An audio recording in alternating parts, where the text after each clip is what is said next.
Salam sejahtera dan salam Malaysia Madani. Saya John. Pada hari ini saya akan membentangkan jawapan tugasan soalan 3B, iaitu pembinaan carta sosiodemografi pesakit dalam saringan obesiti melalui intervensi indeks jisim badan, iaitu BMI.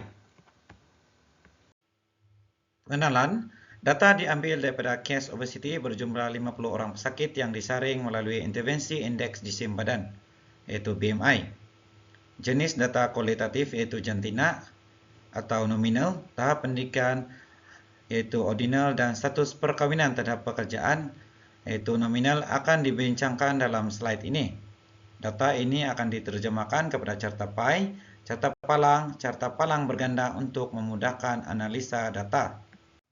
Terlebih dahulu kita melihat justifikasi pemilihan carta, iaitu yang pertama adalah carta pie, iaitu lebih sesuai untuk pemulih ubah jantina, iaitu kategori jantina laki dan perempuan yang sedikit memudahkan carta pie mudah dibaca.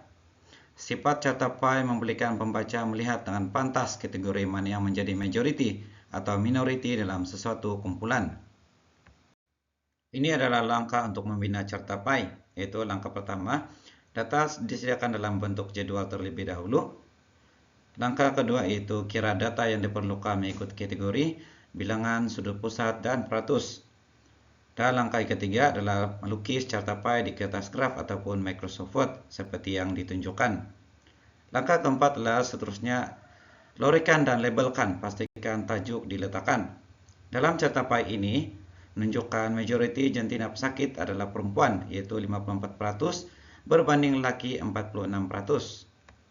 Dan ini adalah justifikasi pemilihan carta untuk carta palang, yaitu lebih sesuai untuk pemulih ubah tahap pendidikan, dengan mudah menilai dengan membandingkan ketinggian palang.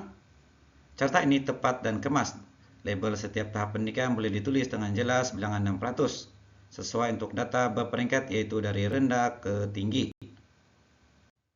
Dan ini adalah langkah untuk membina carta palang, yaitu langkah pertama, data disediakan dalam bentuk jadual mengikut kategori, bilangan 6%-an. Langkah kedua adalah membina paksi, yaitu paksi X mewakili bilangan, paksi Y mewakili tahap pendidikan. Langkah ketiga adalah lukis palang setiap kategori mengikut ketinggian nilai data di atas kertas graf. Dan langkah keempat adalah tulis tajuk carta, lorikan, dan labelkan. Dalam carta palang ini menunjukkan majoriti tahap pendidikan pesakit adalah ijazah sarjana muda, yaitu 70%. Manakala ini adalah justifikasi pemilihan carta untuk carta palang berganda, yaitu lebih sesuai untuk gabung dua pemulih buah, yaitu status perkahwinan dan pekerjaan, yaitu data status perkahwinan dan jenis pekerjaan ditunjukkan dalam satu raja, yaitu analisis silang. Dan seterusnya adalah perbandingan secara langsung memudahkan pembaca membandingkan corak pekerjaan mengikut status sosial. Dan ini adalah langkah untuk membina carta palang berganda, yaitu langkah pertama, susun data seperti dalam jadual yang ditunjukkan. Langkah kedua adalah lukis skala paksi X, yaitu mewakili bilangan, dan paksi Y mewakili kategori. Langkah ketiga adalah lukis palang setiap kategori mengikut kumpulan dengan lebar seragam di kertas graf. Dan seterusnya adalah warnakan palang, sediakan petunjuk, dan tulis tajuk yang lengkap. Dalam carta palang berganda ditunjukkan di sini, menunjukkan golongan bekerja semada bujang atau berkahwin membentuk taburan terbesar dalam kalangan pesakit, yaitu 62%, atau 31 orang daripada 50 orang pesakit. Sebagai kesimpulan, daripada 50 orang pesakit, majoriti pesakit adalah perempuan, yaitu 54% atau 27 orang, seperti ditunjukkan dalam carta pie.